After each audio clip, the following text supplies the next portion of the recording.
Truly a night to remember. To you, my friends. There was once the story told by Jesus, a story not spoken to entertain, but to awaken, to stir something deep within the heart, to reveal what lies beyond what our eyes can see, and to remind us that life, as we know it, is only a beginning. This is the story of a rich man and a beggar named Lazarus. In a certain city, busy, alive, filled with people and movement, there lived a man, known by many, admired by more. A man of great wealth.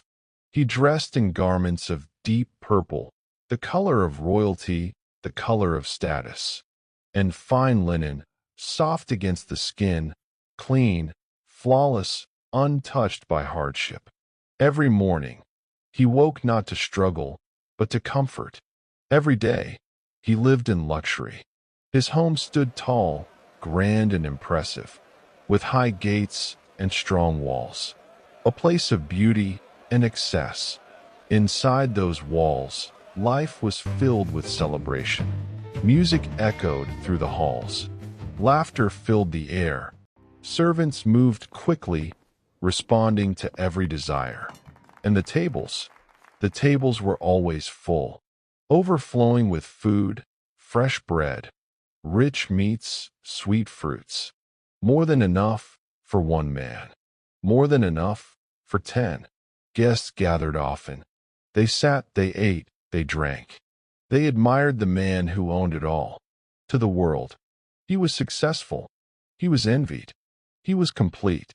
But just outside, beyond the gates, where the beauty ended and the dust began, there lay a man no one admired, a man no one celebrated, a man the world had forgotten. His name was Lazarus. His body was weak, so weak that even standing was beyond him. His skin was broken, covered in sores, painful, open, unhealed.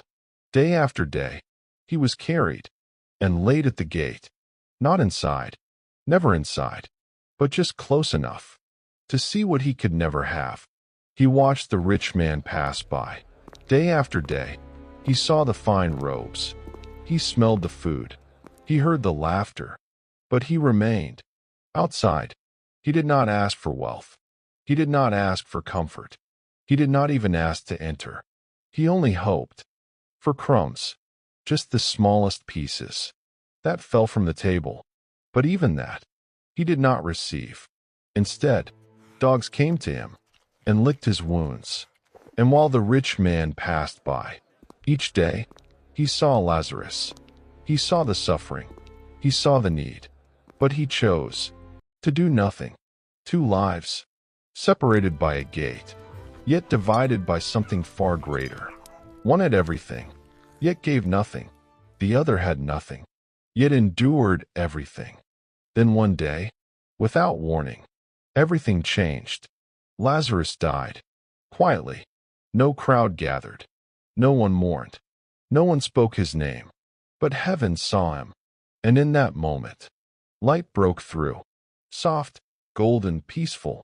Angels came, not in haste, but with purpose, with care, with honor. They lifted him, gently, as though he had always mattered, as though he had never been forgotten. As they carried him upward, his pain faded, his wounds disappeared, his weakness vanished, and in its place, peace, perfect peace. He was taken to Abraham's side, to a place where suffering ended and comfort began.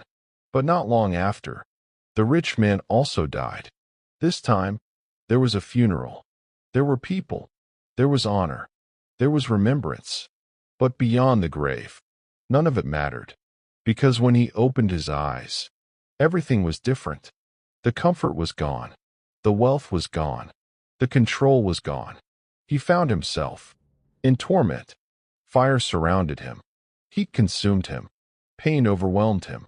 And lifting his eyes, through the agony, he saw something, far away, a place of peace, a place of light. And there, he saw Abraham, and beside him, Lazarus, the same man he once ignored, now at peace, now honored, now comforted, and in desperation, he cried out, "Father Abraham, have mercy on me.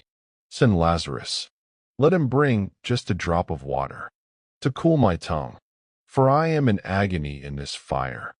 But Abraham replied, "Son, remember that in your lifetime you received your good things, while Lazarus received bad things.